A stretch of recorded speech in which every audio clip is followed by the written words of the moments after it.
Silicon ಸಿಟಿಯ ಪಿಜಿಗಳಲ್ಲಿ ವಾಸಿಸುವವರೇ ಸ್ವಲ್ಪ ಹುಷಾರಾಗಿರಿ. ಅಸುರಕ್ಷತೆಯಿಂದ ಯುವಕನ ಪ್ರಾಣಕ್ಕೆ ಕುತ್ತು ಬಂದಿರತಕ್ಕಂಥದ್ದು. ಹಾಳಾದ ವಾಷಿಂಗ್ ಮಷಿನ್ ಬಳಕೆಯಿಂದಾಗಿ ಯುವಕನಿಗೆ ಕರೆಂಟ್ ಶಾಕ್ ಸಿಕ್ಕಿರತಕ್ಕಂಥದ್ದು. ವಿದ್ಯುತ್ ಘಾತದಿಂದ ತೀವ್ರ ಅಸ್ವಸ್ಥಗೊಂಡಿದ್ದಾನೆ ಆ ಯುವಕ. ಬೆಂಗಳೂರಿನಲ್ಲಿ ಈ ಒಂದು ದುರ್ಘಟನೆಗಳು ನಡೀತಾ ಇರತಕ್ಕಂಥದ್ದು. ಎಲ್ಲಾ ಪಿಜಿಗಳಲ್ಲೂ ಇದೇ ಸಮಸ್ಯೆ ಇತ್ತೀಚೆಗೆ ಕಾಣತೊಡಗಿರತಕ್ಕಂಥದ್ದು. ಸಿಲಿಕಾನ್ ಸಿಟಿಯ ಪಿಜಿಗಳಲ್ಲಿ ವಾಸಿಸುವವರೇ ಸ್ವಲ್ಪ ಹುಷಾರಾಗಿರಿ. ಅಸುರಕ್ಷತೆಯಿಂದ ಯುವಕನ ಪ್ರಾಣಕ್ಕೆ ಕುತ್ತು ಬಂದಿರತಕ್ಕಂಥದ್ದು. ಹಾಳಾದ ವಾಷಿಂಗ್ ಮಷಿನ್ ಬಳಕೆಯಿಂದಾಗಿ ಯುವಕನಿಗೆ ಕರೆಂಟ್ ಶಾಕ್ ಸಿಕ್ಕಿದೆ. ವಿದ್ಯುತ್ ಘಾತದಿಂದ ತೀವ್ರ ಅಸ್ವಸ್ಥಗೊಂಡಿರತಕ್ಕಂಥದ್ದು ಆ ಯುವಕ. ಸಿಲಿಕಾನ್ ಸಿಟಿಯ ಪಿಜಿಗಳಲ್ಲಿ ವಾಸಿಸುವವರೇ ಸ್ವಲ್ಪ ಹುಷಾರಾಗಿರಿ. ಅಸುರಕ್ಷತೆಯಿಂದ ಯುವಕನ ಪ್ರಾಣಕ್ಕೆ ಕುತ್ತು ಬಂದಿರತಕ್ಕಂಥದ್ದು ಆ ಪಿಜಿ ಯುವಕನಿಗೆ. ಹಾಳಾದ ವಾಷಿಂಗ್ ಮಷಿನ್ ಬಳಕೆಯಿಂದಾಗಿ ಯುವಕನಿಗೆ ಕರೆಂಟ್ ಶಾಕ್ ಸಿಕ್ಕಿದೆ. ವಿದ್ಯುತ್ ಘಾತದಿಂದ ತೀವ್ರ ಅಸ್ವಸ್ಥಗೊಂಡಿದ್ದಾನೆ ಆ ಯುವಕ. ಸಿಲಿಕಾನ್ ಸಿಟಿಯ ಪಿಜಿಗಳಲ್ಲಿ ಪದೇ ಪದೇ ಈ ತರದ ಒಂದು ಸಮಸ್ಯೆಗಳು ಕಂಡು ಬರ್ತಾನೆ ಇದೆ. ಅದಕ್ಕೆ ಅಂತ್ಯ ಅನ್ನೋದೇ ಇಲ್ಲ. ಆ ರೀತಿಯಾಗಿ ಕಂಡು ಬರ್ತಾ ಇರತಕ್ಕಂಥದ್ದು ಈ ಸಮಸ್ಯೆಗಳು. ಅಸುರಕ್ಷತೆಯಿಂದ ನಡೆದುಕೊಳ್ತಾ ಇದೆ ಪಿಜಿಗಳು, ಬೆಂಗಳೂರಿನ ಪಿಜಿಗಳು. ಹಾಳಾದ ವಾಷಿಂಗ್ ಮಷಿನ್ ಬಳಕೆಯಿಂದಾಗಿ ಆ ಯುವಕನಿಗೆ ಕರೆಂಟ್ ಶಾಕ್ ಹೊಡೆದಿರತಕ್ಕಂಥದ್ದು. ವಿದ್ಯುತ್ ಘಾತದಿಂದ ತೀವ್ರ ಅಸ್ವಸ್ಥಗೊಂಡಿದ್ದಾನೆ ಆ ಯುವಕ. ಕರೆಂಟ್ ಶಾಕ್ ಹೊಡೆದು ಸಿಲಿಕಾನ್ ಸಿಟಿಯ ಪಿಜಿಗಳಲ್ಲಿ ಸ್ವಲ್ಪ ಹುಷಾರಾಗಿರಬೇಕು. ಪಿಜಿಗೆ ಅಡ್ಮಿಷನ್ ಆದಮೇಲೆ ಅಲ್ಲಿಯ ವ್ಯವಸ್ಥೆ ಹೇಗಿದೆ ಅಂತ ನೋಡಿ ಅಡ್ಮಿಷನ್ ಆಗಬೇಕು. ಇಲ್ಲವಾದರೆ ಈ ರೀತಿಯಾದ ಒಂದು ಘಟನೆ ನಿಮಗೂ ಕೂಡ ಸಂಭವಿಸುತ್ತೆ. ಯುವಕನಿಗೆ ಕರೆಂಟ್ ಶಾಕ್ ದೊರಕಿರ್ತಕ್ಕಂಥದ್ದು. ವಿದ್ಯುತ್ ಘಾತದಿಂದ ತೀವ್ರ ಅಸ್ವಸ್ಥಗೊಂಡಿರ್ತಕ್ಕಂಥದ್ದು ಆ ಯುವಕ. ಈಗ ಸಿಲಿಕಾನ್ ಸಿಟಿಯ ಜನರು ನೋಡಲೇಬೇಕಾದಂಥ ಸ್ಟೋರಿ ಇದು. ನೋಡ್ಬೋದು ದೃಶ್ಯಾವಳಿಗಳಲ್ಲಿ. ಆ ಬಟ್ಟೆ ತೆಗೆಯುವ ಒಂದು ವೇಳೆಯಲ್ಲಿ ಕರೆಂಟ್ ಶಾಕ್ ದೊರಕಿರ್ತಕ್ಕಂಥದ್ದು ಆ ಯುವಕನಿಗೆ. ತೀವ್ರ ಅಸ್ವಸ್ಥಗೊಂಡಿದ್ದಾನೆ ಆ ಯುವಕ ಕರೆಂಟ್ ಶಾಕ್ನಿಂದ. ತೀವ್ರವಾಗಿ ಮಳೆ ನೀರಲ್ಲೇ ಆ ಒಂದು ಕರೆಂಟ್ ಶಾಕ್ ಬೇರೆ ಹೊಡೆದಿರ್ತಕ್ಕಂಥದ್ದು ನೋಡ್ಬೋದು. ಬಟ್ಟೆ ತೆಗೆಯುವ ಒಂದು ಸಂದರ್ಭದಲ್ಲಿ ಸುಬ್ರಹ್ಮಣ್ಯ ನಗರದಲ್ಲಿ ನಡೆದಿರ್ತಕ್ಕಂಥ ಘಟನೆ ಇದು. ಬಟ್ಟೆ ತೆಗೆಯಲು ಹೋದಂಥ ಸಂದರ್ಭದಲ್ಲಿ ಕರೆಂಟ್ ಶಾಕ್ ಹೊಡೆದಿರ್ತಕ್ಕಂಥದ್ದು ಆ ಯುವಕನಿಗೆ.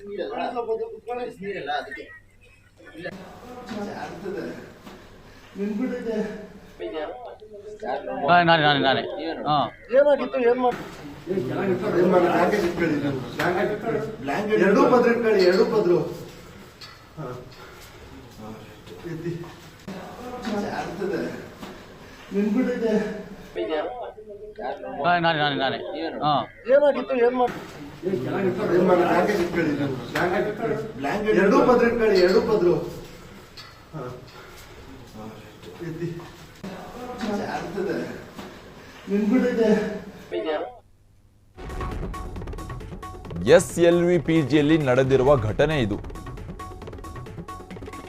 ಬೆಂಗಳೂರಿನ ಸುಬ್ರಹ್ಮಣ್ಯ ನಗರದಲ್ಲಿರುವ ಪಿಜಿ ಇದು. ಈ ಪಿಜಿಯಲ್ಲಿ ಅವಘಡ ಸಂಭವಿಸಿದೆ. ವಾಷಿಂಗ್ ಮಷಿನ್ನಲ್ಲಿ ಬಟ್ಟೆ ತೆಗೆಯಲು ಹೋದಾಗ ಈ ಒಂದು ಅವಘಡ ಸಂಭವಿಸಿರ್ತಕ್ಕಂಥದ್ದು. ಶಾಕ್ನಿಂದ ಅಸ್ವಸ್ಥಗೊಂಡಿರ್ತಕ್ಕಂಥದ್ದು ಪ್ರಕಾಶ್ ಎಂಬುವ ಯುವಕ.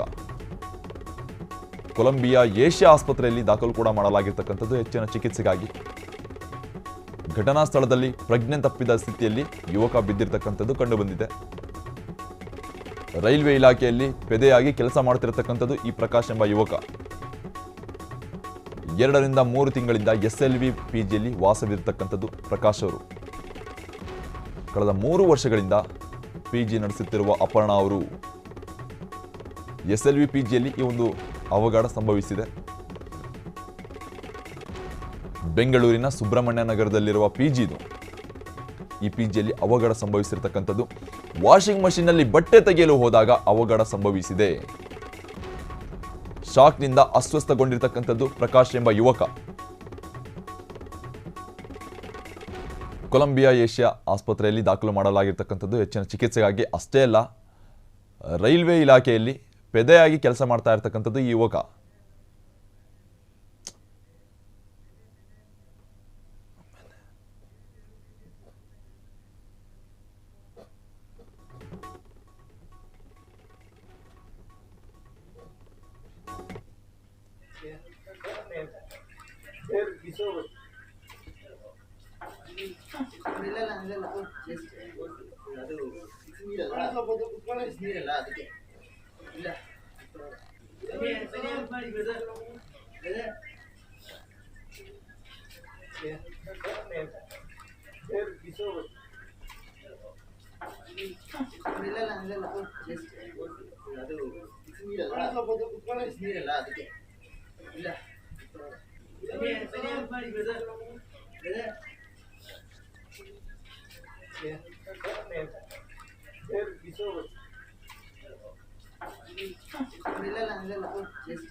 ಸಿಲಿಕಾನ್ ಸಿಟಿಯ ಪಿಜಿಗಳು ಎಷ್ಟರ ಮಟ್ಟಿಗೆ ಸೇಫ್ ಅಂತಕ್ಕಂಥ ಪ್ರಶ್ನೆ ಮೂಡಿ ಬರ್ತಾ ಇದೆ ಈ ಒಂದು ಘಟನೆಯ ನಂತರ.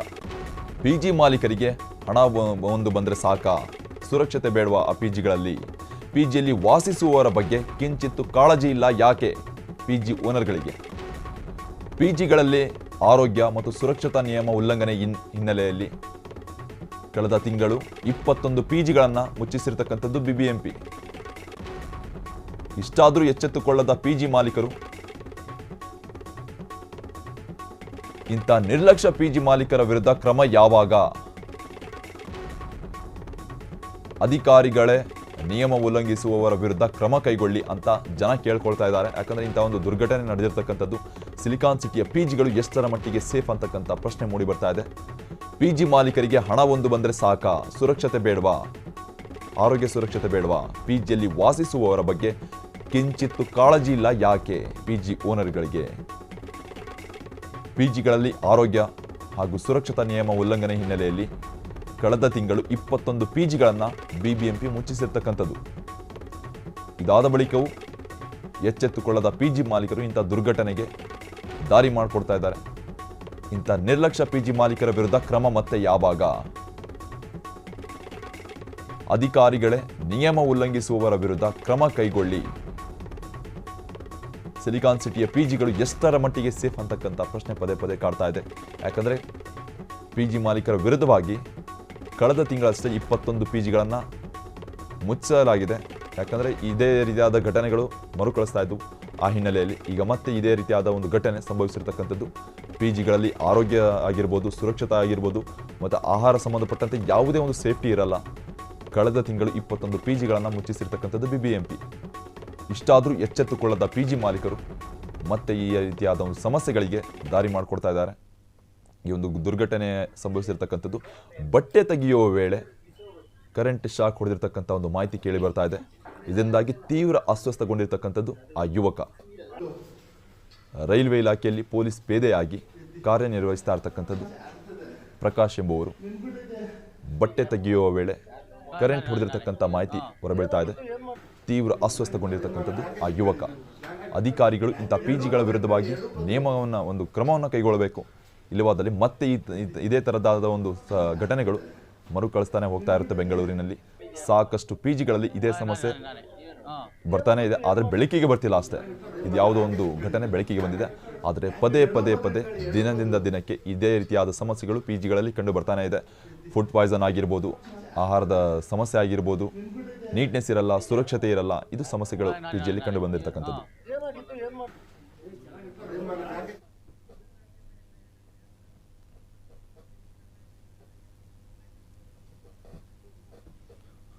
ಇದರ ಬಗ್ಗೆ ಹೆಚ್ಚಿನ ಡೀಟೇಲ್ಸ್ ನೀಡೋದಾಗಿ ನಮ್ಮ ಕ್ರೈಮ್ ಬ್ಯೂರೋ ಲಕ್ಷ್ಮೀಪತಿ ಅವರಿದ್ದಾರೆ. ಲಕ್ಷ್ಮೀಪತಿ ಅವರೇ, ಬೆಂಗಳೂರಿನಲ್ಲಿ ಈ ನಮ್ಮ ಸಿಲಿಕಾನ್ ಸಿಟಿಯಲ್ಲಿ ಪಿಜಿಗಳ ಒಂದು ಸಮಸ್ಯೆ ಜಾಸ್ತಿ ಆಗ್ತಾನೆ ಹೋಗ್ತಾ ಇದೆ. ಒಂದಲ್ಲ ಒಂದು ಸಮಸ್ಯೆ ಆಗ್ತಾ ಇದೆ. ಕೆಲವೊಂದು ಘಟನೆಗಳು ನೋಡೋದಾದರೆ ಪಿಜಿಗಳಲ್ಲಿ ಫುಡ್ ಪಾಯ್ಸನ್ ಆಗಿ ಎಷ್ಟೋ ವಿದ್ಯಾರ್ಥಿಗಳು, ಯುವಕರು ಸತ್ತೋಗಿದ್ದಾರೆ ಕಳೆದ ಒಂದು ತಿಂಗಳಲ್ಲಿ. ಇದೇ ರೀತಿಯಾಗಿ ಮತ್ತೆ ಇದೊಂದು ದುರ್ಘಟನೆ ಸಂಭವಿಸಿರ್ತಕ್ಕಂಥದ್ದು. ಇದ್ರ ಬಗ್ಗೆ ಡೀಟೇಲ್ಸ್ ನೀಡೋದಾದ್ರೆ? ಚಿತ್ರನಾಯಕ್, ಬಹಳ ಮುಖ್ಯವಾಗಿ ಬೆಂಗಳೂರು ಸಿಲಿಕಾನ್ ಸಿಟಿ ಏನಿದೆ, ಇದು ಜಗತ್ತಿನಲ್ಲಿರ್ತಕ್ಕಂಥ ನಿದ್ರಿಸದೇ ಇರ್ತಕ್ಕಂಥ ನಗರಗಳ ಸಾಲಿನಲ್ಲಿ ಸಾಗ್ತಾ ಇರ್ತಕ್ಕಂಥ ಒಂದು ನಗರ ಇದು ಬೆಂಗಳೂರು. ಇಲ್ಲಿ ಬಹಳ ಮುಖ್ಯವಾಗಿ ಉದ್ಯೋಗ ಅರಿಸಿ ಮತ್ತೆ ವಿದ್ಯಾಭ್ಯಾಸಕ್ಕಾಗಿ ಬೇರೆ ಬೇರೆ ಜಿಲ್ಲೆಗಳು, ಬೇರೆ ಬೇರೆ ರಾಜ್ಯಗಳಿಂದ ಕೂಡ ಬೆಂಗಳೂರಿಗೆ ಜನ ಬರ್ತಾರೆ. ಅವರು ಉಳ್ಕೊಳ್ಳಿಕ್ಕಾಗಿ ಒಂದು ಪಿಜಿಗಳನ್ನ ಮಾಡ್ತಾರೆ, ಅಂದ್ರೆ ಪೇಯಿಂಗ್ ಗೆಸ್ಟ್ ಅಂತ. ಅಲ್ಲಿ ತಾವು ಹಣವನ್ನ ಕೊಟ್ಟು ಉಳ್ಕೊಳ್ತಕ್ಕಂಥ ಒಂದು ವ್ಯವಸ್ಥೆಯನ್ನ ಮಾಡಿರ್ತಾರೆ. ಸೊ ಅದೊಂದು ದಂಧೆಯಾಗಿ ಮಾರ್ಪಟ್ಟಿತ್ತು. ಇದರ ವಿರುದ್ಧವಾಗಿ ಬಿಬಿಎಂಪಿ ಅಧಿಕಾರಿಗಳು ಸಾಕಷ್ಟು ಸಮರವನ್ನ ಸಾರಿದ್ರು, ಸಾಕಷ್ಟು ಕಾನೂನುಗಳನ್ನ, ರೂಲ್ಸ್ ಗಳನ್ನ ಜಾರಿಗೆ ತಂದಿದ್ರು. ಯಾಕೆಂತಂದ್ರೆ ಕಳೆದ ಕೆಲವು ತಿಂಗಳ ಹಿಂದೆ KR ಪುರಂನಲ್ಲಿ ಏನು ಒಂದು ಯುವತಿಯನ್ನ ಬರ್ಬರವಾಗಿ ಹತ್ಯೆ ಮಾಡಲಾಗಿತ್ತು. ಆತನ ಪ್ರಿಯಕರನೇ ಆ ಒಂದು ಪಿಜಿಗೆ ತೆರಳಿ ಯುವತಿಯನ್ನ ಕೊಲೆ ಮಾಡಲಾಗಿತ್ತು. ಅದಾದ ಬಳಿಕ ಸಾಕಷ್ಟು ಕಠಿಣ ಕ್ರಮಗಳಿಗೆ ಬಿಬಿಎಂಪಿ ಸೂಚನೆಯನ್ನ ಕೂಡ ಕೊಟ್ಟಿತ್ತು. ಸುರಕ್ಷಿತ ಕ್ರಮಗಳನ್ನ ಕೂಡ ಕೈಗೊಳ್ಳಬೇಕು. ಯಾವುದೇ ರೀತಿಯಾಗಿ ಪಿಜಿಯಲ್ಲಿ ಇರ್ತಕ್ಕಂಥವ್ರಿಗೆ ಸಮಸ್ಯೆ ಆಗ್ಬಾರ್ದು, ಅದು ಆರೋಗ್ಯ ದೃಷ್ಟಿಯಿಂದ ಆಗ್ಲಿ ಅಥವಾ ಯಾವುದೇ ದೃಷ್ಟಿಯಿಂದ ಅವ್ರಿಗೂ ಸಮಸ್ಯೆ ಆಗ್ಬಾರ್ದು ಅಂತಕ್ಕಂಥ ಒಂದು ಕಠಿಣ ರೂಲ್ಸ್ ಗಳನ್ನ ಕೂಡ ಜಾರಿಗೆ ತಂದು ಅವುಗಳನ್ನ ಅಳವಡಿಸಿಕೊಳ್ಳುವಂತ ಸೂಚನೆ ಕೊಡಲಾಗಿತ್ತು. ಆದ್ರೆ ಇವತ್ತು ಏನು ಬೆಂಗಳೂರಿನ ಸುಬ್ರಹ್ಮಣ್ಯ ನಗರ SLV ಒಂದು ಪಿಜಿ ಸೆಂಟರ್ ಏನಿದೆ, ಆ ಒಂದು ಪಿಜಿ ಸೆಂಟರ್ ನಲ್ಲಿ ಅಸುರಕ್ಷತೆಯಿಂದ ಕೂಡಿರ್ತಕ್ಕಂಥ ಒಂದು ಪಿಜಿ ಸೆಂಟರ್, ಯಾವುದೇ ರೀತಿಯಾಗಿರ್ತಕ್ಕಂಥ ಸುರಕ್ಷತೆ ಆಗ್ಲಿ ಅಥವಾ ಯಾವುದೇ ರೀತಿಯಾಗಿರ್ತಕ್ಕಂಥ ಸೇಫ್ಟಿ ಮೆಜರ್ಸ್ ಇಲ್ಲ. ಇಲ್ಲಿ ಬಹಳ ಮುಖ್ಯವಾಗಿ ಅಲ್ಲಿ ಟೆರೆಸ್ ಮೇಲೆ ಒಂದು ವಾಷಿಂಗ್ ಮಷಿನ್ ಆಗಿ ಇಟ್ಟಿರೋದಾಗಿರ್ಬೋದು, ಗೀಸರ್ ಇಟ್ಟಿರೋದಾಗಿರ್ಬೋದು, ಜೊತೆಗೆ ಕೇರ್ಲೆಸ್ ಆಗಿ ವಿದ್ಯುತ್ ಅನ್ನ ಅಂದ್ರೆ ಎಲೆಕ್ಟ್ರಿಕ್ ವೈರ್ ಗಳನ್ನ ಅಲ್ಲಿ ಹಾಕಿರ್ತಕ್ಕಂಥದ್ದು ಕಂಡು ಬಂದಿದೆ. ಸೊ ಆ ಒಂದು ದುರ್ಘಟನೆಗೂ ಕೂಡ ಕಾರಣ ಆಗಿರ್ತಕ್ಕಂಥದ್ದು ಏನಪ್ಪಾ ಅಂತಂದ್ರೆ ಅಲ್ಲಿನ ಪಿಜಿಯಲ್ಲಿ ಇದ್ದಂತ ಒಬ್ಬ ಯುವಕ ಏನಿದ್ದಾನೆ ಪ್ರಕಾಶ್ ಅಂತಕ್ಕಂಥ ವ್ಯಕ್ತಿ ಕಳೆದ 2-3 ತಿಂಗಳಿಂದ ಕೂಡ ಪಿಜಿಯಲ್ಲಿ ವಾಸ ಆಗಿದ್ದ ಅಂತಕ್ಕಂಥ ಮಾಹಿತಿ ಈಗ ಸದ್ಯ ಸಿಕ್ಕಿರ್ತಕ್ಕಂಥದ್ದು. ಇನ್ನು ಪಿಜಿ ಮಾಲಕಿ ಅಪರ್ಣ ಅಂತಕ್ಕಂಥವ್ರ ಒಂದು ಪಿಜಿಯನ್ನ ನಡೆಸ್ಕೊಳ್ತಾ ಇದ್ರು. ಸೊ ಇವತ್ತು ಬೆಳಗಿನ ಜಾವ ಆ ಒಂದು ಪಿಜಿಯಲ್ಲಿ ಇದ್ದಂತ ಯುವಕ ಪ್ರಕಾಶ್ ಏನಿದ್ದಾರೆ ಆತ ಟೆರೆಸ್ ಮೇಲೆ ಹೋದಂತ ಸಂದರ್ಭದಲ್ಲಿ ಆತನಿಗೆ ಅಲ್ಲಿ ಅಸುರಕ್ಷತೆಯಿಂದ ಅಳವಡಿಸಿದಂತಹ ಅವೈಜ್ಞಾನಿಕವಾಗಿ ಅಳವಡಿಸಿದಂತಹ ಕೆಲವು ಎಲೆಕ್ಟ್ರಿಕಲ್ ವೈರ್ಸ್ ಏನಿದೆ ಅದರಿಂದ ತಾಗಿ ಆತ ಅಸ್ವಸ್ಥಗೊಂಡು ತೀವ್ರವಾಗಿ ಗಾಯಾಳು ಆಗಿದ್ದಾನೆ ಅಂತಕ್ಕಂಥ ಮಾಹಿತಿ ಸಿಕ್ಕಿದೆ. ಜೊತೆಗೆ ಆತನನ್ನ ಕೂಡಲೇ ಸ್ಥಳೀಯ ಏನು ಕೊಲಂಬಿಯಾ ಹಾಸ್ಪಿಟಲ್, ಖಾಸಗಿ ಹಾಸ್ಪಿಟಲ್ ಇದೆ, ಅಲ್ಲಿಗೆ ಅಡ್ಮಿಟ್ ಮಾಡಿದ್ದಾರೆ ಅಂತಕ್ಕಂಥ ಒಂದು ಮಾಹಿತಿ ಕೂಡ ಸಿಕ್ಕಿರ್ತಕ್ಕಂಥದ್ದು. ಒಟ್ಟಾರೆಯಾಗಿ ನಗರದಲ್ಲಿ ಪಿಜಿಗಳಲ್ಲಿ ಸುರಕ್ಷತೆ ಇಲ್ಲ ಅಂತಕ್ಕಂಥದ್ದು ಪದೇ ಪದೇ ಪ್ರೂವ್ ಆಗ್ತಾ ಇದೆ. ಯಾಕೆಂತಂದ್ರೆ ಸರ್ಕಾರ ಜಾರಿಗೆ ತಂದಿರ್ತಕ್ಕಂಥ ಯಾವುದೇ ರೂಲ್ಸ್ ಗಳನ್ನ ಕೂಡ ಅವರು ಪಾಲನೆ ಮಾಡ್ತಾ ಇಲ್ಲ. ಅವುಗಳನ್ನ ಗಾಳಿಗೆ ತೂರಿ ಒಂದು ಪಿಜಿಯಲ್ಲಿ ಇಷ್ಟು ಈ ರೀತಿಯಾಗಿರ್ತಕ್ಕಂಥ ವ್ಯವಸ್ಥೆಗಳು ಇರಬೇಕು, CCTV ಅಳವಡಿಸಬೇಕು, ಸುರಕ್ಷತೆ ಇರಬೇಕು, ನೈರ್ಮಲ್ಯ ಕಾಪಾಡಬೇಕು, ಶುದ್ಧ ಕುಡಿಯುವ ನೀರಿನ ವ್ಯವಸ್ಥೆ ಇರಬೇಕು, ಗಾಳಿ ಬೆಳಕು ಇರಬೇಕು, ಎಲ್ಲವೂ ಕೂಡ ಇರಬೇಕು ಅಂತ ಆದೇಶ ಮಾಡಿದ್ದಾರೆ. ಆದ್ರೆ ಇಲ್ಲಿ ಈ ಕುರಿಗಳ ಮಂದೆ ಅಂತ ತುಂಬಿಕೊಂಡು ಹಣದಾಸೆಗಾಗಿ ಮತ್ತೆ ಬೇರೆ ದಿಕ್ಕಿಲ್ಲದೆ ಆ ಯುವಕರು ಕೂಡ ಅಲ್ಲಿ ಹೋಗಿ ವಾಸ ಮಾಡ್ಬೇಕಂತ ಪರಿಸ್ಥಿತಿ ಇದೆ. ಸದ್ಯ ಈಗ ಸುಬ್ರಹ್ಮಣ್ಯ ನಗರದ SLV ಏನು ಪಿಜಿ ಏನಿದೆ ಆ ಒಂದು ಪಿಜಿನಲ್ಲಿ ಒಂದು ಅವಘಡ, ಒಂದು ದುರ್ಘಟನೆ ಸಂಭವಿಸಿದ್ದು. ಈಗ ಆ ಯುವಕ ತೀವ್ರವಾಗಿ ಅಸ್ವಸ್ಥಗೊಂಡು ಚಿಕಿತ್ಸೆಗೆ ಒಳಗಾಗಿರ್ತಕ್ಕಂಥದ್ದು ಚೇತನ್ ನಾಯ್ಕ್. ಒಟ್ಟಾರೆಯಾಗಿ ಅಲ್ಲಿ ಏನಾಗಿದೆ ಅಂತಕ್ಕಂಥದ್ದು ಕೂಡ ಇನ್ನ ಕೂಡ ಅಲ್ಲಿನ ಪರಿಶೀಲನೆ ಮಾಡಿದಾಗ ತಿಳಿದು ಬರುತ್ತೆ ಚೇತನ್ ನಾಯ್ಕ್. ಧನ್ಯವಾದಗಳು ಲಕ್ಷ್ಮೀವತಿ ನಿಮ್ಮೆಲ್ಲ ಮಾಹಿತಿಗಾಗಿ.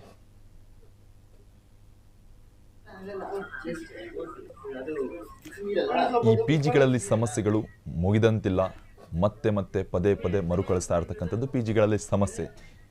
ಇದೇ ರೀತಿಯಾಗಿ ಕೆಲವೊಂದು ತಿಂಗಳ ಹಿಂದೆ ಬೇಜಾನು ಇದೇ ರೀತಿಯಾದ ಪಿಜಿಗಳಲ್ಲಿ ಸೇಫ್ಟಿ ಇರಲ್ಲ, ಕೊಲೆ ಕೂಡ ನಡೆದಿತ್ತು ಒಂದು ಮಹಿಳೆಯ ಮೇಲೆ.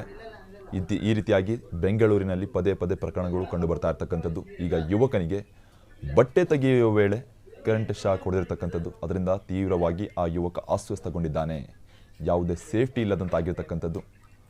ಪದೇ ಪದೇ ಬೆಂಗಳೂರಿನಲ್ಲಿ ಈ ರೀತಿಯಾದ ಘಟನೆಗಳು ಮರುಕಳಿಸ್ತಾನೆ ಇದೆ. ಆದರೂ ಕೂಡ ಆ ಪಿಜಿ ಓನರ್ಗಳು ಯಾವುದೇ ಒಂದು ಕ್ರಮವನ್ನು ಕೈಗೊಳ್ತಾ ಇಲ್ಲ. ಇದರ ಹಿಂದೆ ಅಂದರೆ ಒಂದು ತಿಂಗಳ ಹಿಂದೆ 21 ಪಿಜಿಗಳನ್ನು BBMP ಮುಚ್ಚಿರ್ತಕ್ಕಂಥದ್ದು. ಇದೇ ರೀತಿಯಾದ ನಿರ್ಲಕ್ಷ್ಯಗಳು ಕಂಡು ಬಂದಿತ್ತು ಆ ಒಂದು ಪಿಜಿಗಳಿಂದ.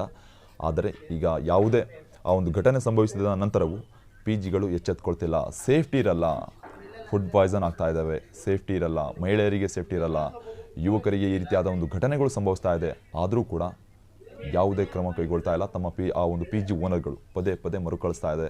ಈಗ ಮತ್ತೆ ಈ ಒಂದು ಘಟನೆ ಸುಬ್ರಹ್ಮಣ್ಯ ನಗರದ SLV ಪಿಜಿಯಲ್ಲಿ ಕಂಡು ಬಂದಿರತಕ್ಕಂಥದ್ದು. ಬಟ್ಟೆ ತೆಗೆಯುವ ವೇಳೆ ವಾಷಿಂಗ್ ಮಿಷಿನ್ ಒಂದು ಕರೆಂಟ್ ಹೊಡೆದು ಈ ರೀತಿಯಾದ ಒಂದು ಅವ್ಯವಸ್ಥೆ ಕಂಡು ಬಂದಿರತಕ್ಕಂಥದ್ದು SLV ಪಿಜಿಯಲ್ಲಿ. ಕಳೆದ ತಿಂಗಳು ಕೂಡ 21 ಪಿಜಿಗಳನ್ನು ಬ್ಯಾನ್ ಮಾಡಲಾಗಿದೆ BBMP ಕಡೆಯಿಂದ. ಆದರೂ ಕೂಡ ಈ ರೀತಿಯಾದ ಒಂದು ಪಿಜಿಗಳ ಓನರ್ಗಳು ಎಚ್ಚೆತ್ತುಕೊಳ್ತಾ ಇಲ್ಲ. ಸೇಫ್ಟಿ ಇಲ್ಲ, ಅವ್ಯವಸ್ಥೆ ತಾಂಡವವಾಡ್ತಾ ಇದೆ. ಈ ರೀತಿಯಾದ ಪಿಜಿಗಳಲ್ಲಿ ಕೇವಲ ಹಣದ ಆಸೆಗೋಸ್ಕರ ಒಂದು ರೂಮ್ನಲ್ಲಿ ಒಂದು ರೂಮ್ನಲ್ಲಿ ಇಬ್ಬರಿರ್ತಕ್ಕಂಥ ಒಂದು ಜಾಗದಲ್ಲಿ 4 ಜನನ ತುಂಬ್ತಾರೆ. ಈ ರೀತಿಯಾದ ಅವ್ಯವಸ್ಥೆಗಳು ಕಂಡು ಬರ್ತಾ ಇರ್ತವೆ.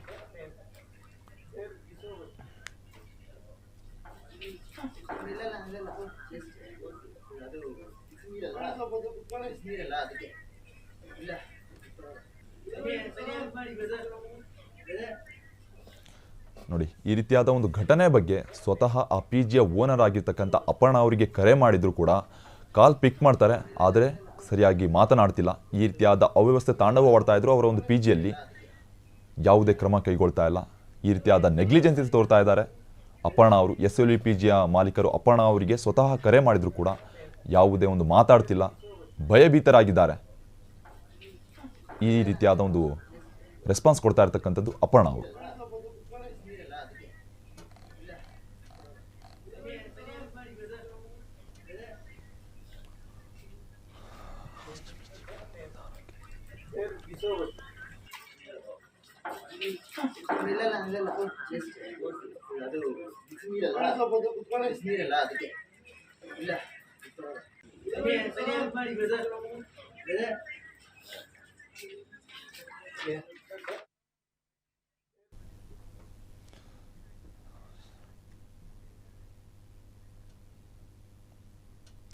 ಎಸ್, ಈ ಒಂದು ಘಟನೆಗೆ ಸಂಬಂಧಪಟ್ಟಂತೆ ಸ್ವತಃ ಆ ಪಿ ಜಿಯ ಓನರ್ ಆಗಿರ್ತಕ್ಕಂಥ SLV ಪಿ ಜಿಯ ಓನರ್ ಆಗಿರ್ತಕ್ಕಂಥ ಅಪರ್ಣ ಅವರು ಸ್ವತಃ ನಮ್ಮ ಜೊತೆ ಲೈನಲ್ಲಿದ್ದಾರೆ. ಎಸ್ ಅಪರ್ಣ ಅವರೇ, ನಿಮ್ಮ ಪಿ ಜಿಯಲ್ಲಿ ಈ ಒಂದು ದುರ್ಘಟನೆ ಸಂಭವಿಸಿರ್ತಕ್ಕಂಥದ್ದು, ಯುವಕ ಅಸ್ವಸ್ಥವಾಗಿದ್ದಾನೆ, ತೀರಾ ಏನು ನಡೆದಿದೆ ನಿನ್ನೆ ಘಟನೆ ಅಂತ? ಸರ್ ಅಲ್ಲಿ ಮೇಲೆ ಬಟ್ಟೆ ವಾಶ್ ಮಾಡಕ್ಕೆ ಹೋಗಿದ್ದಾರೆ ಸರ್. ಹಲೋ, ಈ ರೀತಿಯಾದ ಒಂದು ಘಟನೆ ಸಂಭವಿಸಿದೆ, ಅದಕ್ಕೆ ಏನಾಗಿದೆ ಅಂತ? ಅಲ್ಲಿ ಬಟ್ಟೆ ವಾಶ್ ಮಾಡಕ್ಕೆ ಹೋಗಿದ್ದಾರೆ ಸರ್ ಇವರು. ಬಟ್ಟೆ ವಾಶ್ ಮಾಡಕ್ಕೆ ಹೋದಾಗ ಈ ರೀತಿಯಾದ ಸಡನ್ ಆಗಿ ತಲೆ ತಿರುಗಿ ಬೀಳ್ತಾರ, ಏನಾಗಿದೆ ಅಂತ ಸ್ವಲ್ಪ ವಿವರಣೆ ಕೊಡಿ, ಮಾತಾಡಿ. ಸರ್ ಅವ್ರು ಮುಂಚೆ ಕುಡ್ದಿದ್ರು ಸರ್ ಆಲ್ರೆಡಿ. ಅದು ಏನಾಗಿದೋ ಗೊತ್ತಾಯಿಲ್ಲ, ಅದು ಶಾಕ್ ಕುಡಿದೇನು ಹೇಳ್ತಾ ಇದ್ದಾರೆ. ಆ ಶಾಕ್ ಇವಾಗ ಕರೆಂಟ್ ಅವ್ರು ಬಂದು ಶಾಕ್ ಇಲ್ಲ ಅಂತ ಹೇಳ್ತಾ ಇದ್ದಾರೆ ಅದ್ರಲ್ಲಿ ಒಳಗಡೆ. ಅದು ಕರೆಕ್ಟ್. ಹಲೋ, ಅದು ನನಗೂ ಕರೆಕ್ಟ್ ಗೊತ್ತಾಗ್ತಿಲ್ಲ. ಇವಾಗ ಡಾಕ್ಟರ್ ಹತ್ರ ಮಾತಾಡ್ತಾ ಇದೆ ಸರ್. ಅವ್ರಿಗೆ ಫಿಟ್ಸ್ ಬಂದಿದೆ ಸರ್. ಇಲ್ಲೇ ಇವಾಗ ಟ್ರೀಟ್ಮೆಂಟ್ ನಡೀತಾ ಇದೆ ಸರ್. ಈಗ ಹೇಗಿದ್ದಾನೆ ಆ ಯುವಕ, ಹೇಗಿದೆ ಅವನ ಸ್ಥಿತಿ? ಪರವಾಗಿಲ್ಲ ಸರ್. ಹಲೋ, ಈಗ ಹೇಗಿದೆ ಅವ್ರ ಸ್ಥಿತಿ, ಹೇಗಿದೆ? ಆಸ್ಪತ್ರೆಯಲ್ಲಿ ದಾಖಲಾಗಿದ್ದಾರಂತೆ. ಹೌದೌದು ಸರ್, ಪರವಾಗಿಲ್ಲ ಸರ್. ಮುಂದೆ ಇದೇ ರೀತಿಯಾದ ಕ್ರಮಗಳು ಅಂದ್ರೆ ಯಾವುದೇ ಒಂದು ದುರ್ಘಟನೆ ನಡೆದಂತೆ ಕ್ರಮ ಕೈಗೊಳ್ಳಿ ನೀವು. ಇಲ್ಲ ಸರ್, ಮುಂಚೆ ಯಾವಾಗ ಆಗಿಲ್ಲ. ಅವ್ರಿಗೆ ಮುಂಚೆ ಫಿಟ್ಸ್ ಇತ್ತಂತ ಸರ್. ಮುಂಚೆ ಅವ್ರಿಗೆ ಮುಂಚೆ ಆಕ್ಸಿಡೆಂಟ್ ಆಗಿದೆ ಅಂತ ಸರ್. ಮುಂಚೆ ಯಾವಾಗ ಅವ್ರ ಅಮ್ಮ ಫೋನ್ ಮಾಡಿದ್ರು ಸರ್. ಅವ್ರ ಅಮ್ಮ ಬರ್ತಾ ಇದ್ದಾರೆ ಈಗ. ಅವ್ರ ಅಮ್ಮ ಫೋನ್ ಮಾಡಿದ್ದವಾಗ ಹೇಳಿದ್ರು ಸರ್, ಮುಂಚೆ ಫಿಟ್ಸ್ ಇತ್ತು, ಟ್ಯಾಬ್ಲೆಟ್ ತಗೊಂತಾ ಇದಾರೆ, ಗೊತ್ತಿಲ್ಲ ಮೇಡಮ್ ಅಂತ ಹೇಳ್ತಾ ಇದ್ರು ಮೇಡಮ್. ಓಕೆ ಓಕೆ, ಧನ್ಯವಾದಗಳು ನಿಮ್ಮೆಲ್ಲ ಮಾಹಿತಿಗಾಗಿ ಅಪರ್ಣ ಅವರು. Okay okay, thank